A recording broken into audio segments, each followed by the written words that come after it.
Alrighty. Let's get back to it. We are back into making my new YouTube banner. Day 6 of the progress to fill this thing completely out. Last time we completed Sticky Hands, the octopus pilot from World War I, completing his signature move, hit a German with your biplane propeller. If you have anything that you want to suggest, please give a comment and I will add it to my YouTube banner. It will be there at the end of the stream like it has for the past 6 days. Now, I was given a previous comment of adding cheese to the YouTube banner. What does that mean? I don't know.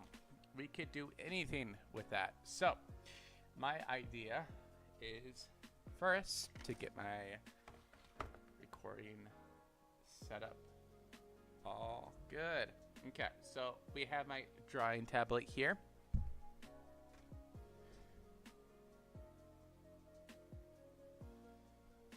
And let's get started on drawing some cheese.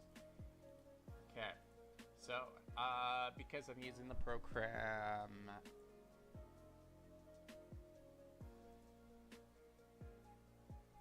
Photoshop, I'm gonna just create a new layer, and then with that, get started.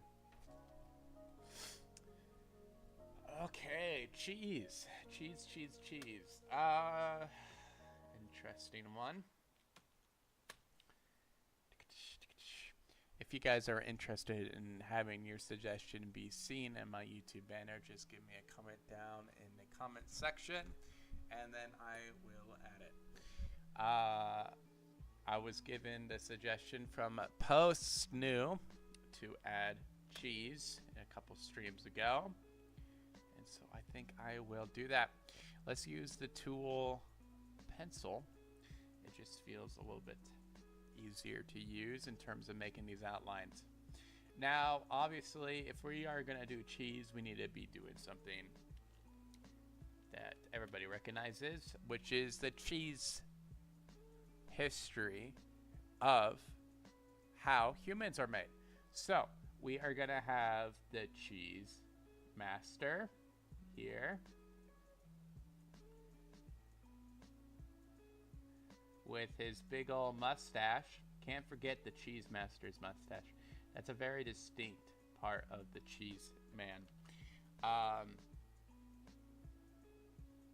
Yes. Don't want it to look like a finger. I remember being a kid in high school and loving the idea of being a hipster. And now I'm like, those guys are just posers. They all dress the same. Yet, I don't even know if hipster is a style of what it used to be. Because when I was in high school, back in the 1900s, it was just flannels. Flannels and a beard and wearing a beanie and some thick framed glasses. And that was pretty much it. Alrighty, so we are designing the cheese master here with the classic barber style mustache. What ethnicity is he? Good question. He is German. And that will be evident quite soon. Yes.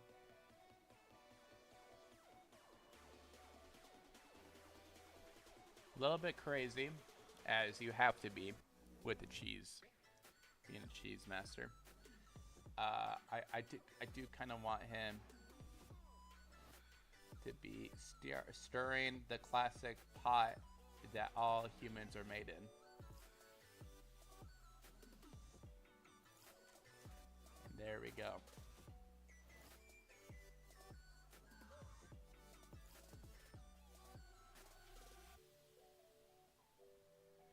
Yes. Now, if I was a cheese master, what type of humans would I make? Well, that would be obvious. I'd be making the sweets. They know how to make. They are a good human.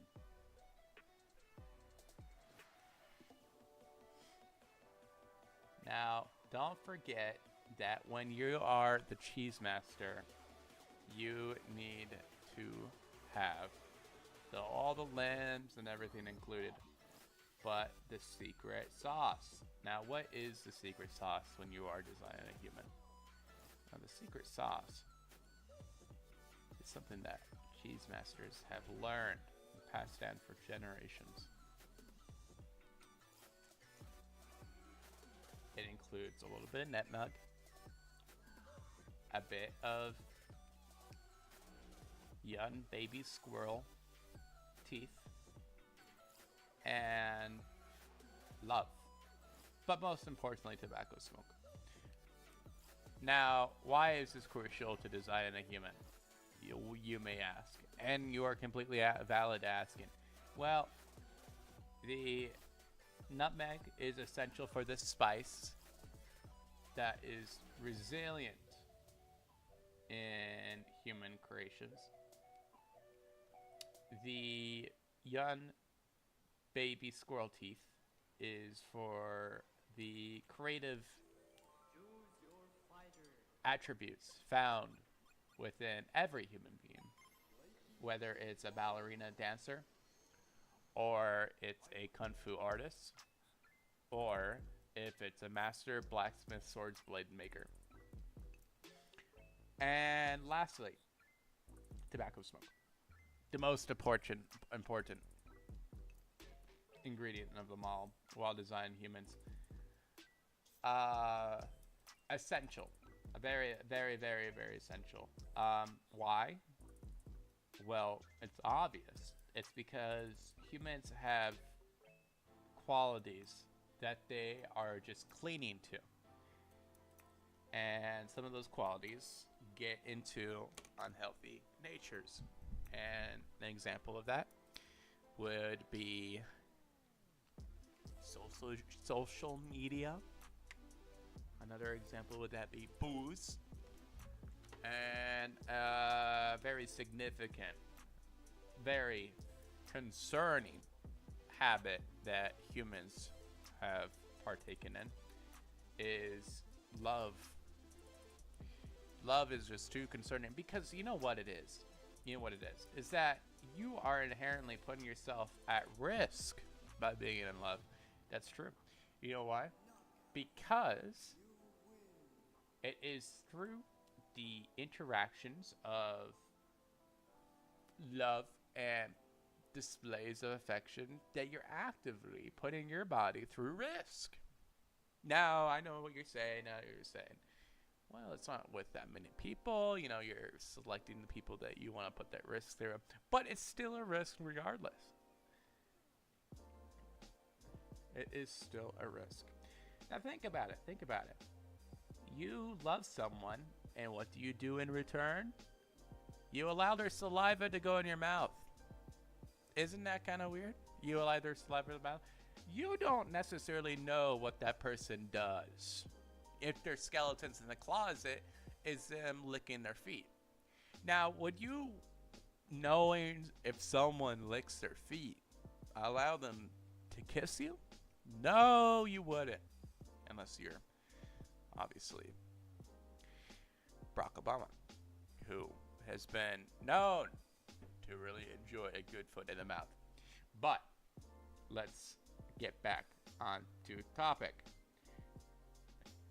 When I am learning the vast history of cheese makers and their expertise in designing humans, I have to ask myself, well, is this a bias that I was given by the cheese maker that designed me?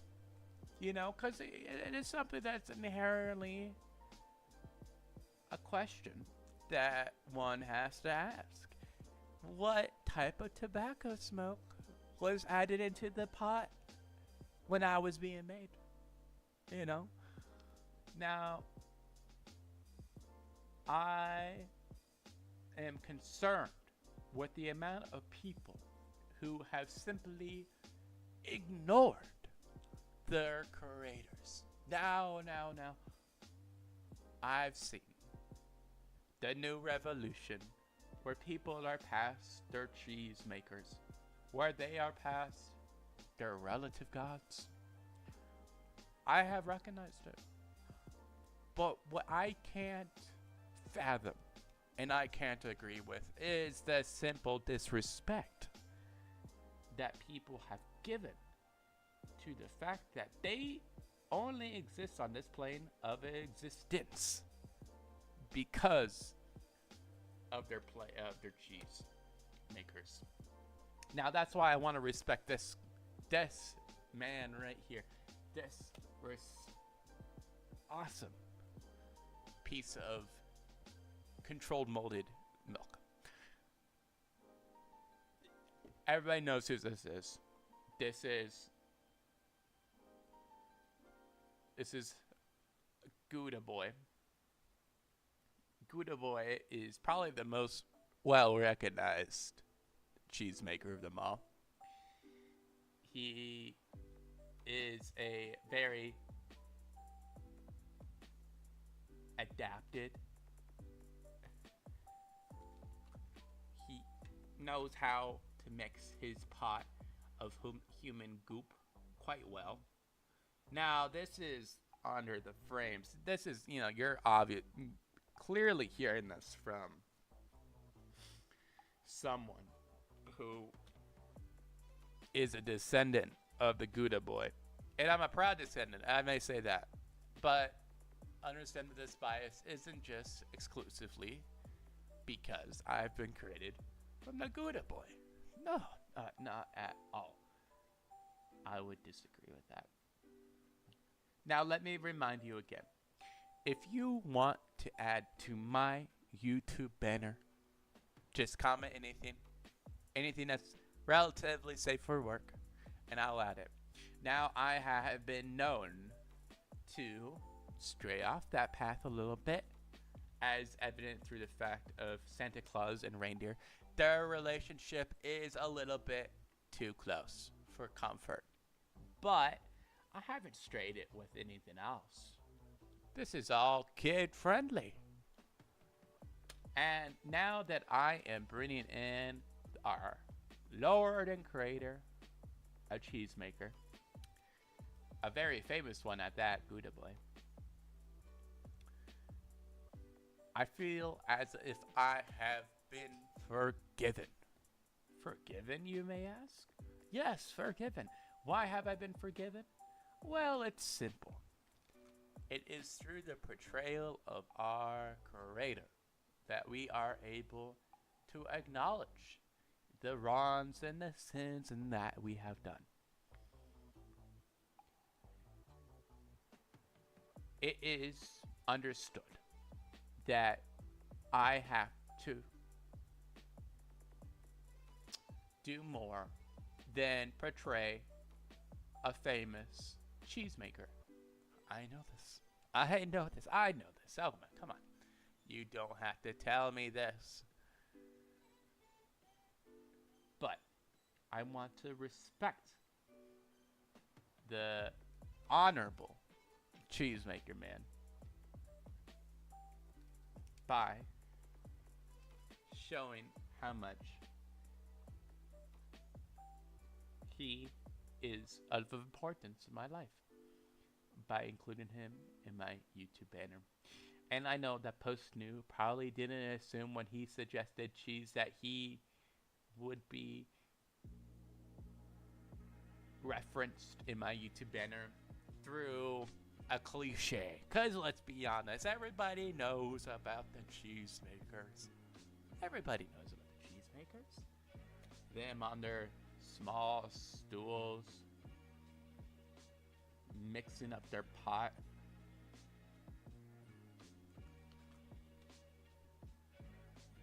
If I was to say, what is my favorite cheese? I would probably say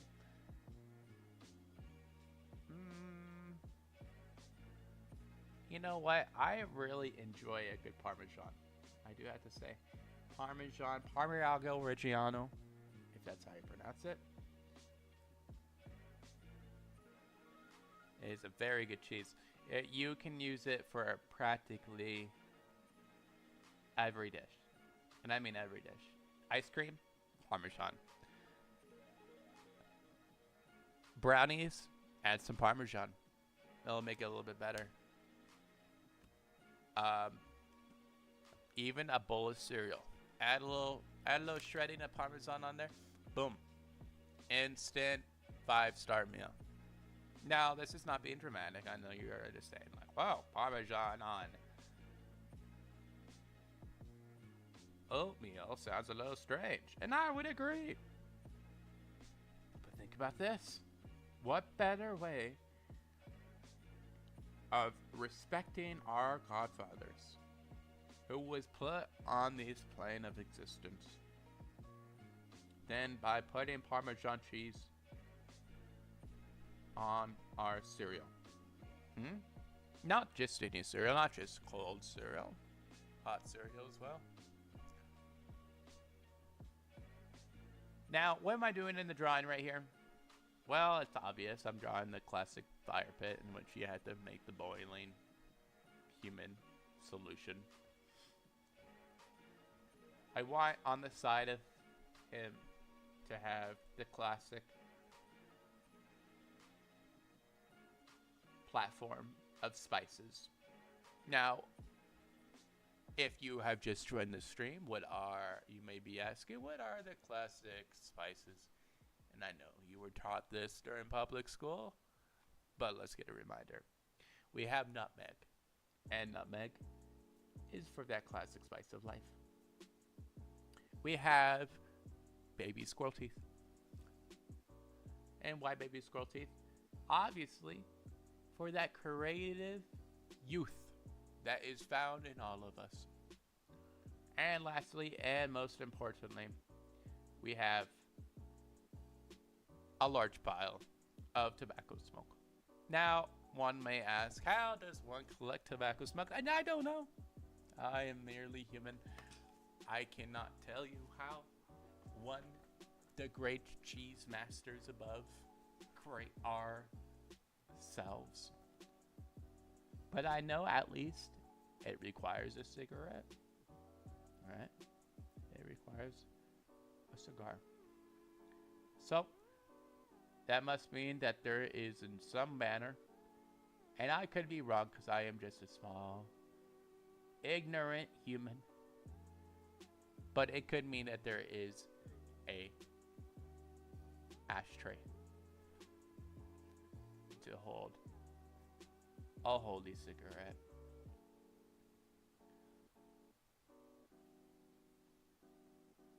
And just like that, we have one. Okay, so we have this here. I am going to make it smaller. Why am I going to make it smaller? Is it disrespectful to the cheesemaker who has created us all? Maybe.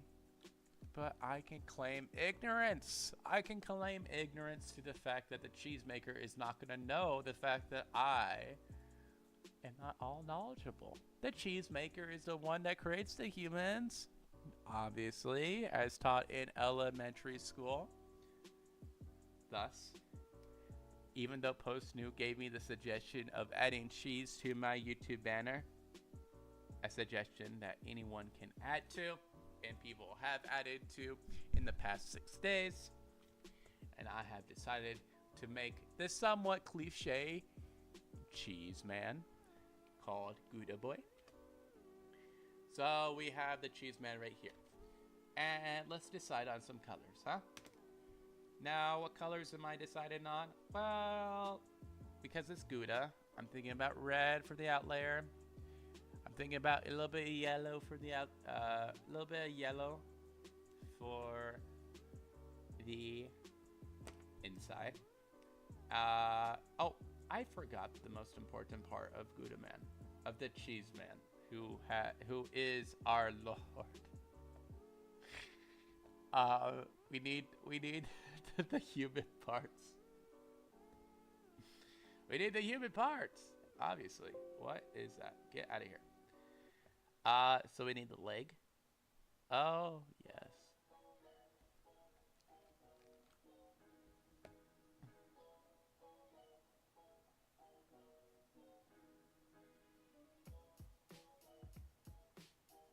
And that's how you know the solution's working, supposedly.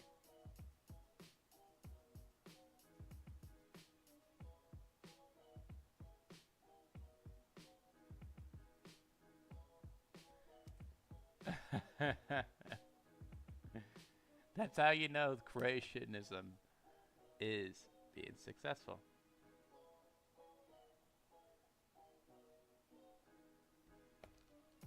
Is true. The visualization of... You know what? I'm going to back this up. Back this up. And let's erase some of this. My layers are not properly selected.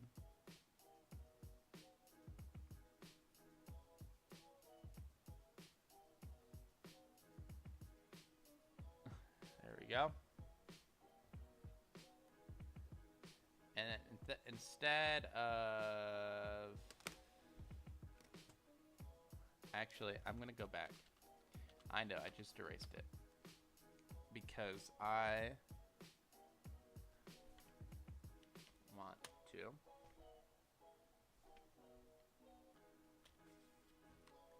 Because my lines are getting a little bit too thick. And I was thinking maybe in this area right here.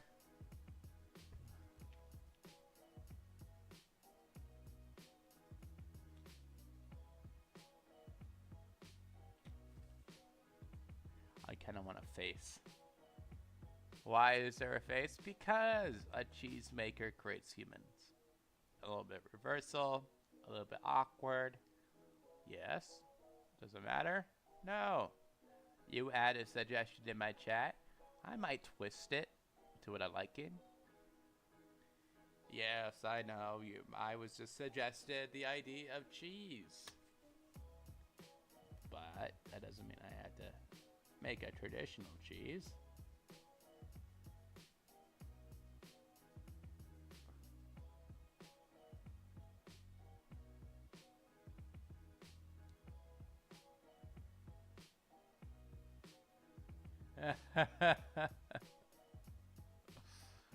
Kind of want like a foot.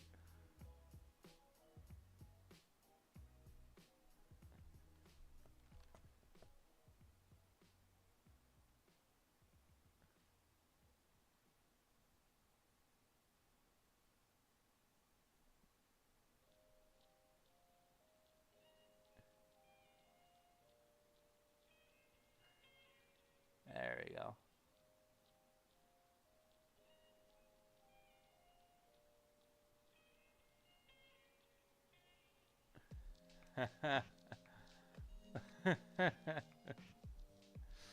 Yeah. Why am I laughing? Well, is it disrespectful to the cheesemaker? No. Because I don't think the cheesemaker really cares.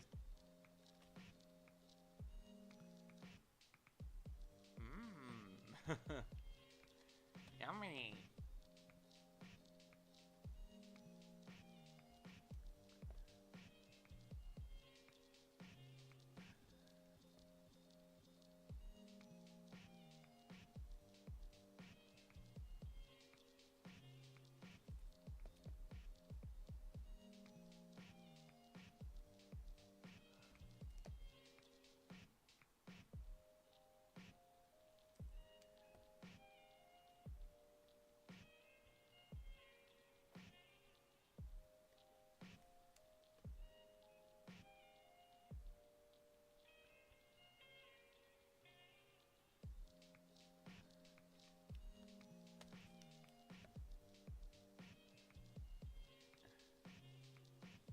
There we go. Just want to clarify this hand a little bit. Maybe make this circle a little bit more uniform.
let's clean up some lines.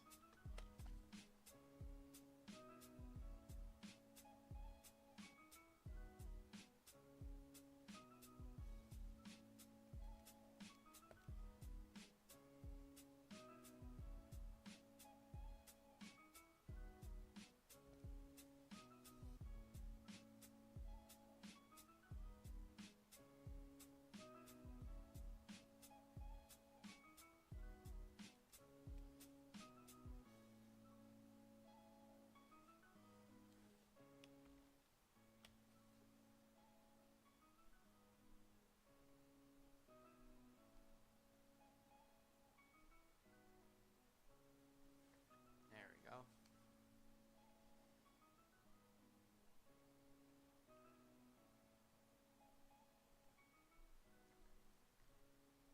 Okay.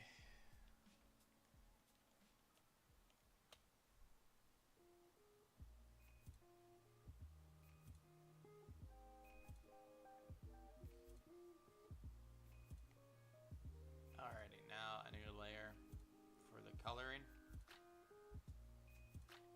If you guys want to suggest anything to add to my YouTube banner, just give me a comment and I will potentially add it. Let's make this brush a little bit bigger so I'm not wasting my time. Oh, yes. I forget. The layer needs to be under the outline. Please, please. No. That's not what I wanted. There we go.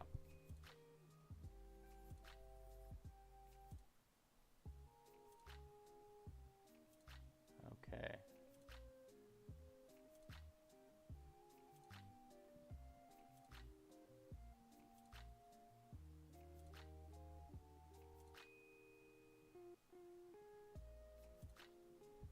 Classic. Sun.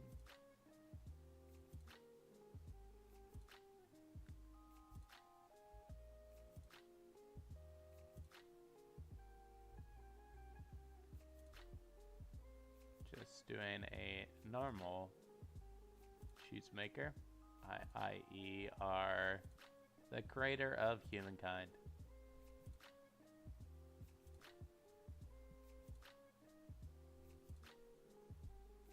Now, it might sound strange, because you're like, well, cheesemakers, aren't those the people that make cheese? No! You simpleton. It is not those that create.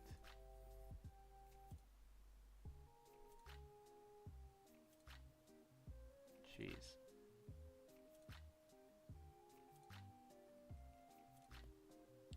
It is obviously our God and Saviors.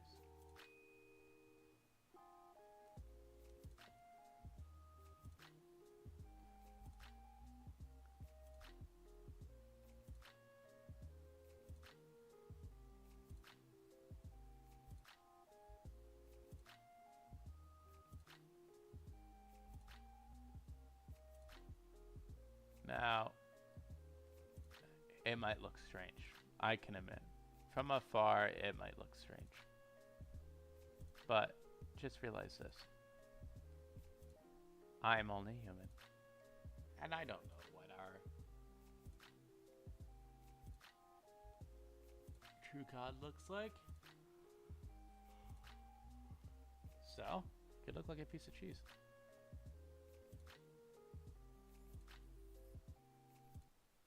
And I'm going to assume such. Because in my theory about reality is that there's always going to be the unknown. And that known could be anything. Unknown can be anything. Therefore, you should prepare for everything. And you don't know if the unknown is part of some greater future where you are successful in life and everything else is fortunate for you, or you don't know if the unknown in reality is just you being a disappointment, you being a failure.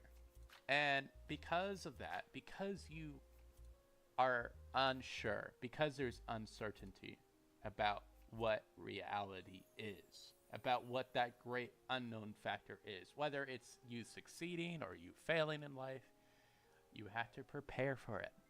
And how does one prepare for the great unknown? Well, you just have to, what I say, assume the worst, hope for the best. So let's say that there is some great malice behind the world. Well, then that means inherently that there is a better reason for you to be good. And if there is not some great malice, there is no harm in being good in regard, no harm in being good. If you are following the path of just being who you want others to be, i.e., the golden rule, then you are going to create a better world. And it doesn't necessarily mean that there is no God or there's no heaven, and that being this good person won't take you to whatever good land in which is prophesized. But if it wasn't the case, it just means the people around you have seen you as a good person, right? And so, in this very small view of it, the God is a piece of cheese. In summary, the God's a piece of cheese. And it is a piece of cheese that has created humans in their crock pot of whatever this is called. Okay. I need to make a fire, apparently. So, yeah. I think I'm just going to color in these stones. I don't know. I just find it interesting that so many people are discriminatory against each other, against the way they want to be like and what they want to look like and how they want to act. But wouldn't it be better if you were just like nice to people?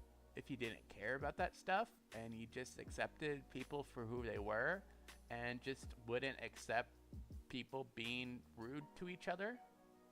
Wouldn't that be nice? Like, wouldn't that be better? It just doesn't make sense why people hate on other people so much. And I understand that, like, there's frustrations and whatnot, you know, that there's people out there who are frustrated with the current state of living. And I'm not saying that you shouldn't be upset with that. It's completely valid. But why do you have to harm your fellow brother? I don't think there's any reason for that. I don't think there's any reason for that at all. Alrighty, so I'm coloring the rocks. Usually I select colors beforehand, but it's kind of boring to watch, so I've been stopping doing that. And it's not like I really gain too much out of it anyways. There's like a couple seconds I save. Yeah. A little bit more interesting to watch as well. Okay, what else are we gonna add? Well, there is this right here. That needs to be darker.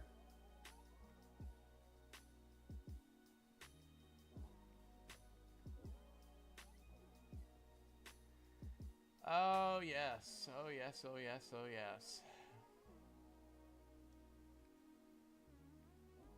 There we go. I really enjoy camping. There's something about being out there close to a fire pit, just watching the fire crackle. You know, you don't even have to talk to other people. You just get to watch it. Watch it as it slowly burns the fuel away. And it's not like you can really even recognize the fuel being burned away. It's just more, well, it's just more there. It's just more happening, you know? There's something nice about that.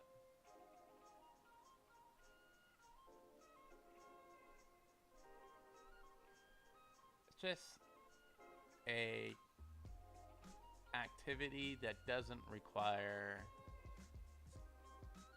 too much effort. You know, watching a fire is just enjoyable.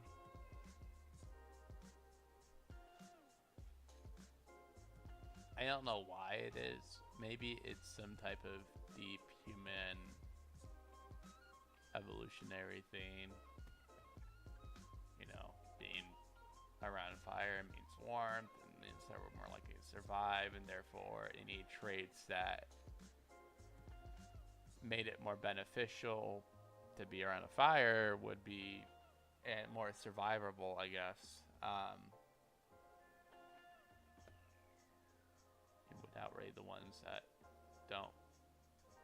And I agree. It's not just necessarily all about genetics. It's not all about what one has inherited. You know, there's a nature versus nurture argument, which is quite present. What color should the pot be?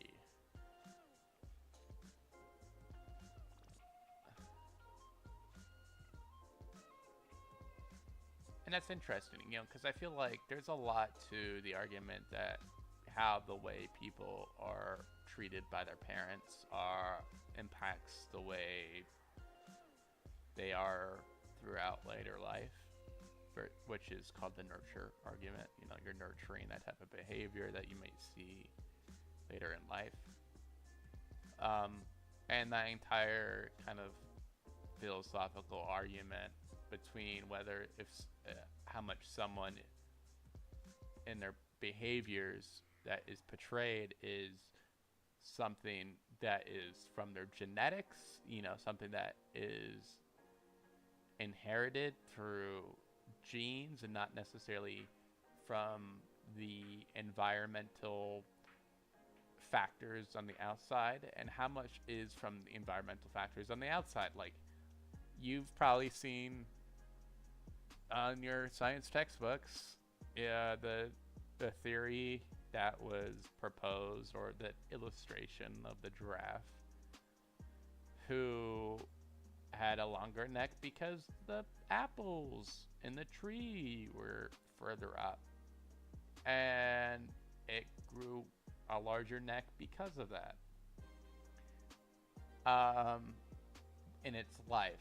And then the argument is that, like, well, no, you know, the reason behind that height is because of genetics. But several studies have actually shown a very crucial play of environmental stresses, like the availability of food, which would be through, like, an example of a tree's apple being higher would create a different stress than it being lower. Having like an inheritable physical difference displayed in animals or organisms that have different environmental factors, stresses, which is fascinating, you know, that their biology, that their physiology is differed. Isn't that?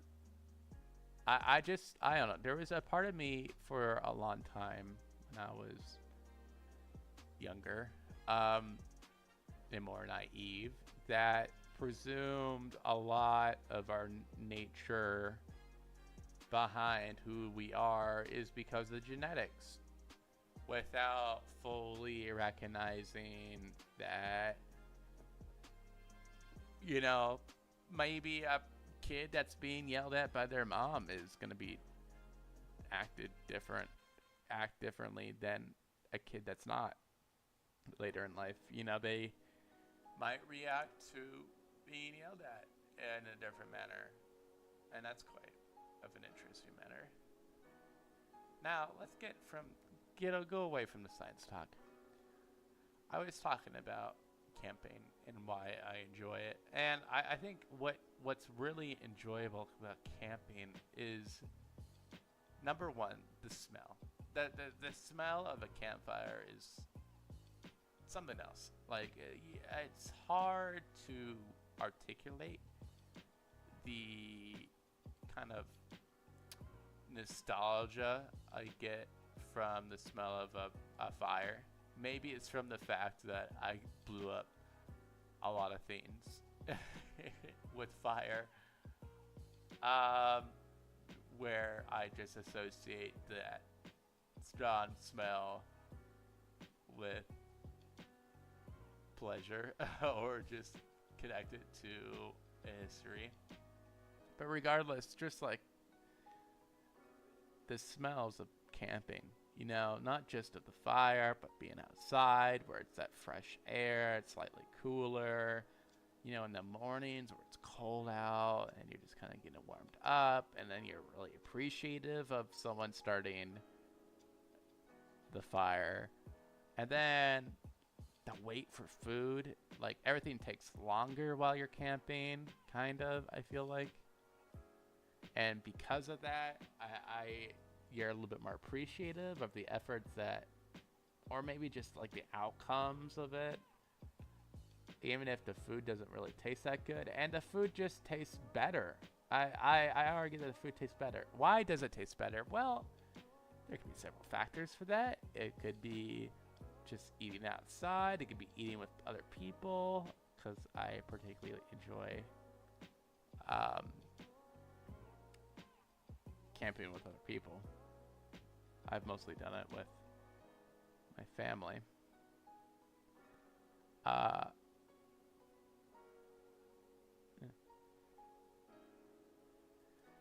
But, and then there's just like, I don't know how to describe it.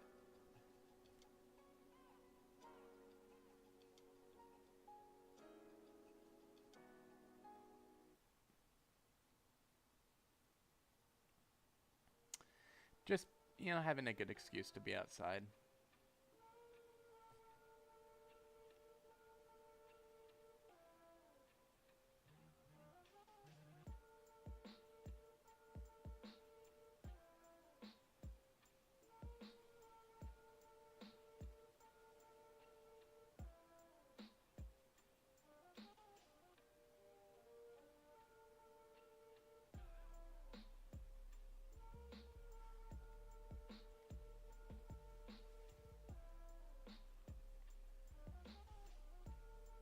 Alrighty. I've been recognizing I've been doing a lot of white skin people whenever I'm doing people appendages, so I've been wanting to use a little bit of more of a diverse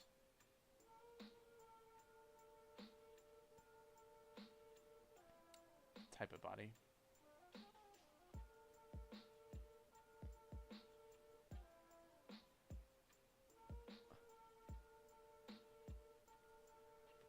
Alrighty.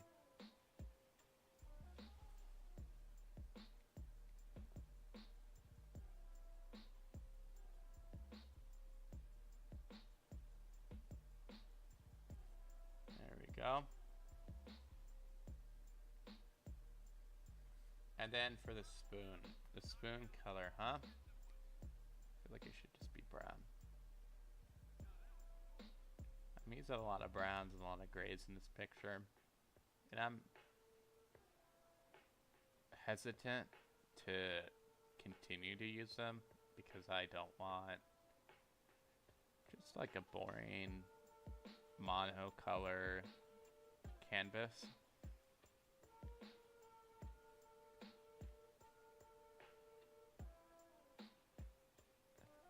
But, I mean, if you want to represent a wooden spoon, generally you're going to make it brown.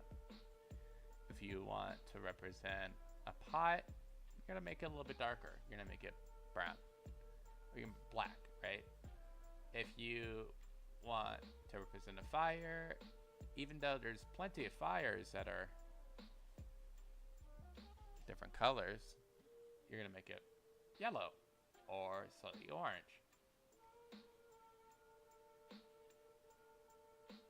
And it's a little bit frustrating because to me, I want to be creative, but at the same time, I have to understand that if I want my artwork to be understood to any degree, that it needs to be understandable. It needs to be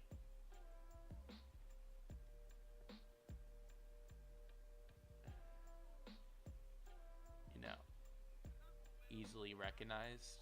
And so because of that, because there's like a frustration with that. I don't want to use the same colors, but I need to make sure it's recognizable. So what do I do? Well, I do my best. I do my darn best.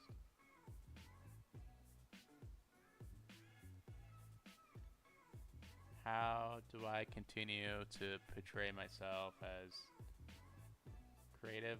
I don't know. I don't really care, to be honest.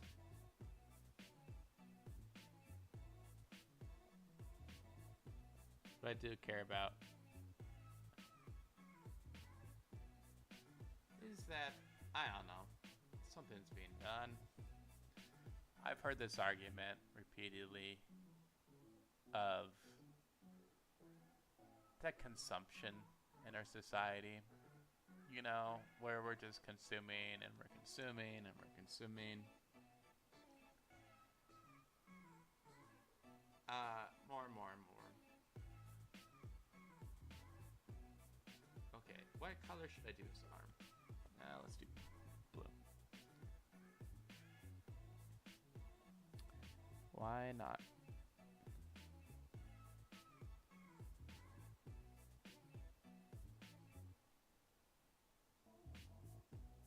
Just has a little bit of a difference in the page. Because it's going to be a lot of grays in the fire.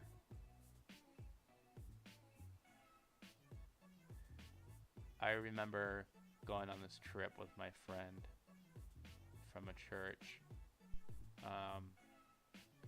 He would always take me to this one church, and it was like my first time ever going out of the house, and ever going by myself and doing stuff like that. And he's like, hey, do you want to go on this trip with me? And I'm like, okay, sure, why not, And so we went on this trip to Washington, a state away. I just kind of told my dad, like impromptu, hey, is it okay if I go to Washington? And luckily he was like, yeah. I was at 16 at the time, so it wasn't really a big deal of me being that out of the house. But I took my camera, and I was at this point in life where I was questioning everything, even just like the generosity of my friend taking me at this trip. And it was like some big type of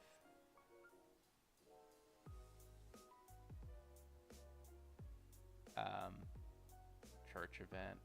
Some type of elders were coming from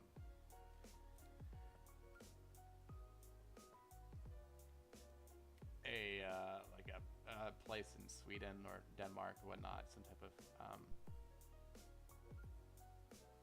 what's that called?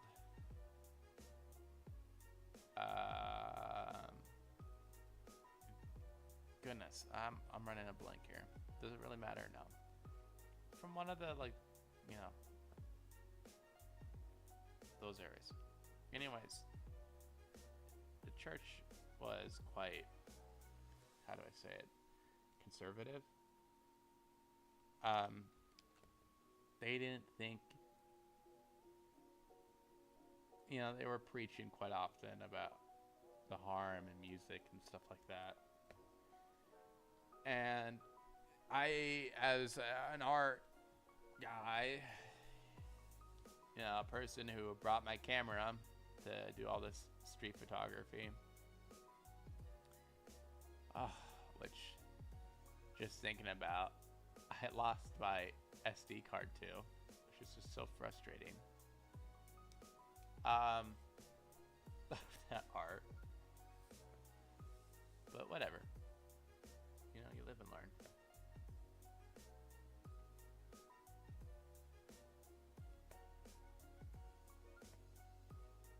I, was super against it. And so I even brought my journal in there and whatnot. It's like a protest.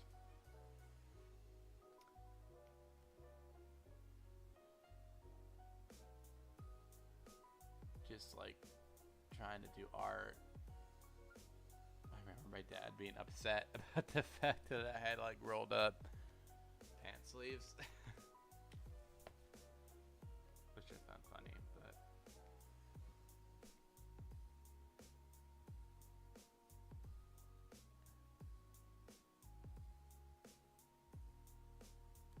what am I doing?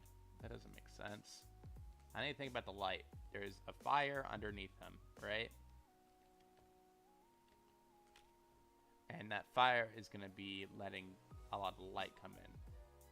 And because of that, I should be coloring to that light. A lot of my artwork, I feel, or at least in the past,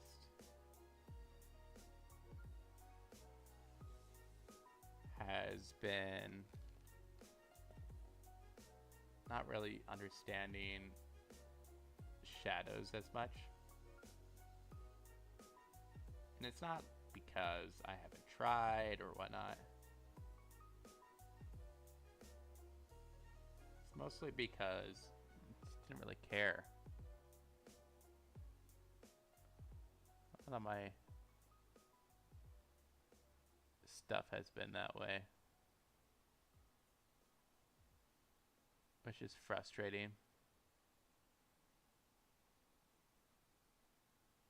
because I could have done a lot. Could have done a lot if I just focused in school, but I decided not to. So be it, right? Live and learn. I wouldn't recognize the value, presumably at least, if I didn't do it.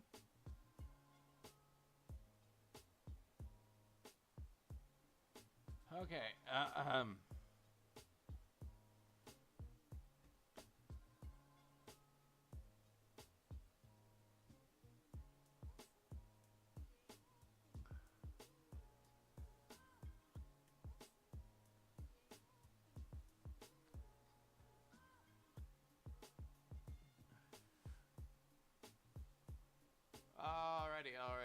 Alrighty. So we got this pot here, and it's a good color. It's grayish, the typical cauldron is. The only difficulty is that there's already a lot of grays on this drawing, and I don't want to continue to make it all the same color because it would kind of blend in and lose the value that is coloring in itself, which is distinction of the forms, right? The form being the cauldron, the rocks, the fire, etc., etc., etc. But there's also the stance that I was saying earlier is that if I don't make it recognizable in terms of color, it might be lost in itself. It might be indistinguishable, not from the fact that it is blending in with the rest of the colors, but because the colors that I used, even if they're contrasty, are so atypical from the ones that are associated with whatever object I'm coloring, that they are assumed to be, or just challenged of what their nature is. Yeah. So I want to add a general hue of yellow. Why? Well, it's because there's fire, obviously.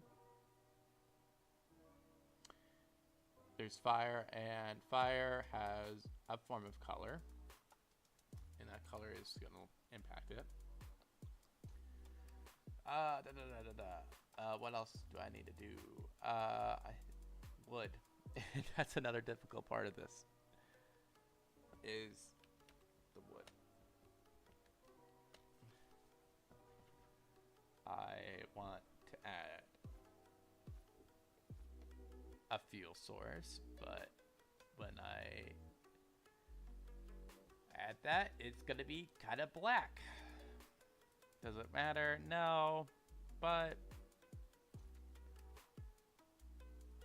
I don't know. It's still not something I like.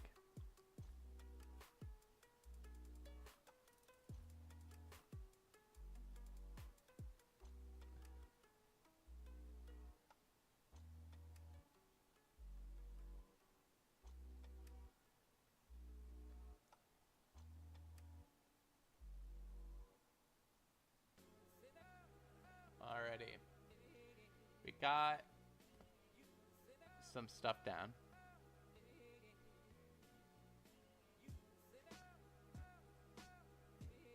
I think I'm gonna add some more values to this.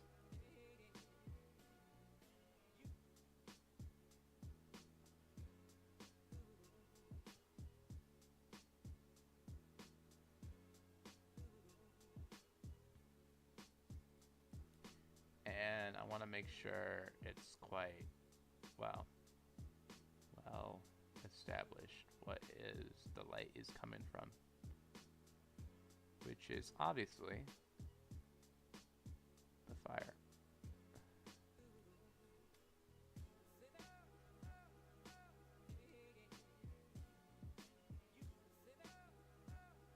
Oh, back. I need to keep on telling myself to lift up my pen. Control Z is undo.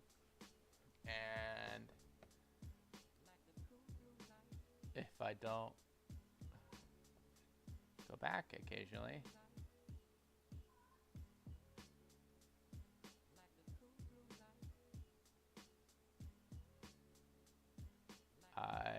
and press Control Z, I will just lose all that progress.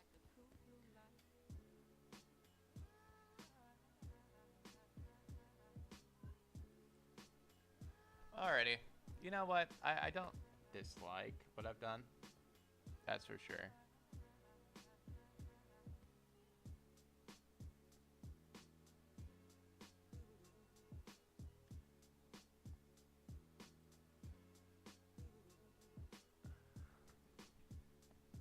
Okay.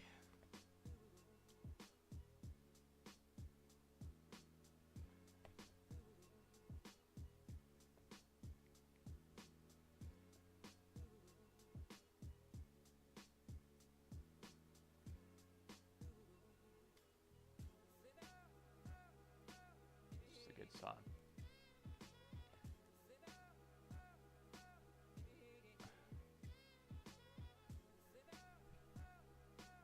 Alrighty. Yeah. There's another arm back there, and I think I'm gonna make it light. No. Let's make it this color. There we go. Alrighty, I'm gonna call it a night after that. Thank you guys for joining day 6 of my stream. I will be streaming tomorrow at the same time, which is 9 p.m. Pacific Standard Time, 12 p.m. Eastern Standard Time. If you want to suggest anything at all, I will be uploading a short later today. of day 5's progress, and tomorrow is day 7, which means there's going to be a little bit of work to do. I'm going to be doing the weekly review of the stuff I've done and showing the progress and everything else like that. But besides that, I really am enjoying continuously adding to my YouTube banner. I felt like there's a lot that I have added, surprisingly.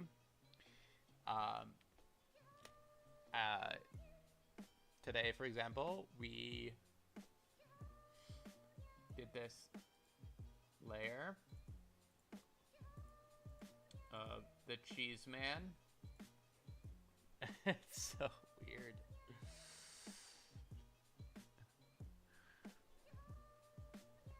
You know what?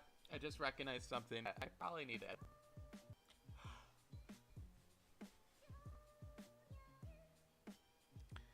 Which is this. The fact that there is a hand, and his hand is all the same color. Let's change that, right?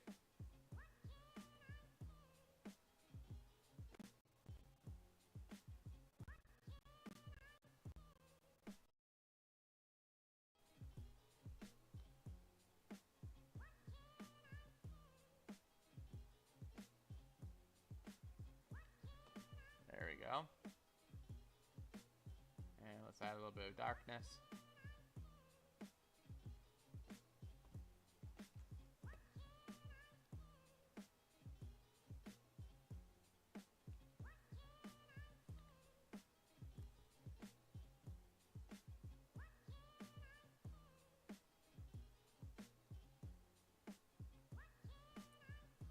There you go.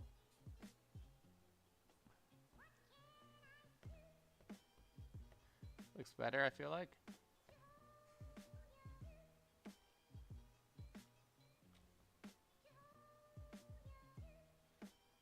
And now I'm recognizing more and more. I'm seeing the stones here.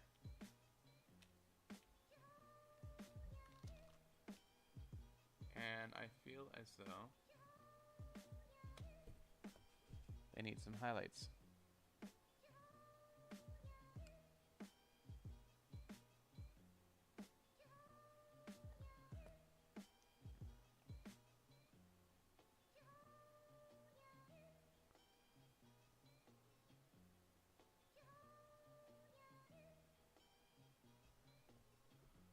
There we go.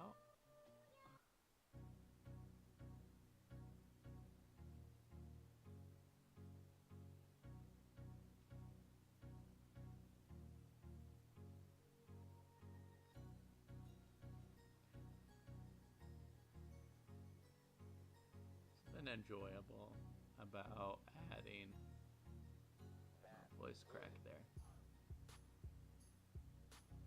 Adding color and value to these type of things. Now I remember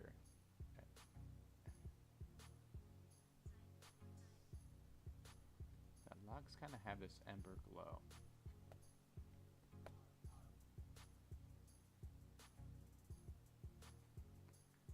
And I need to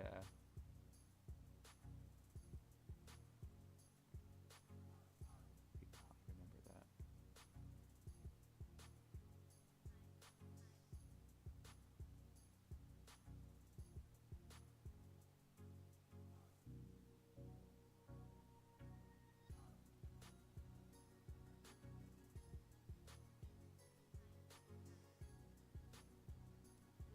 There we go.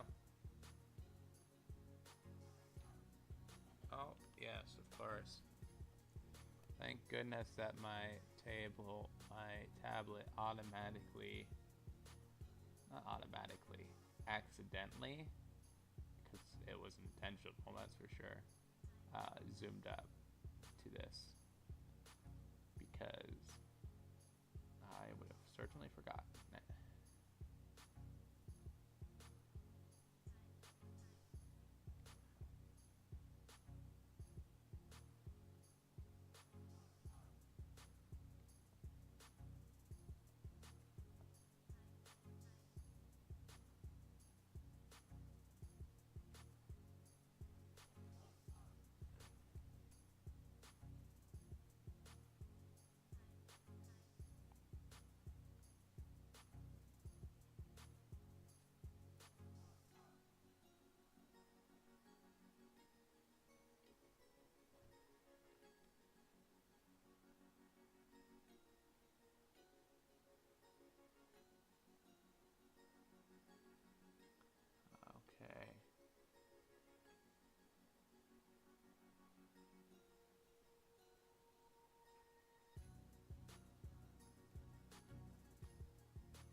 Good enough.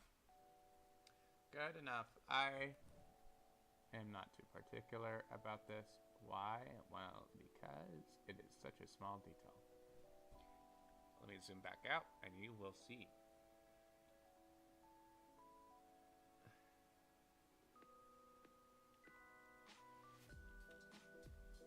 I am gonna do a quick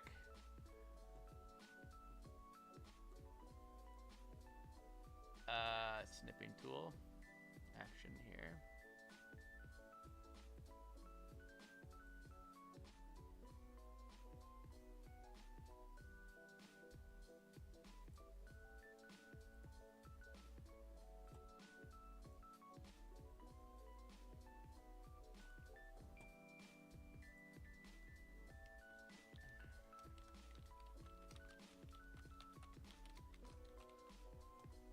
Okay.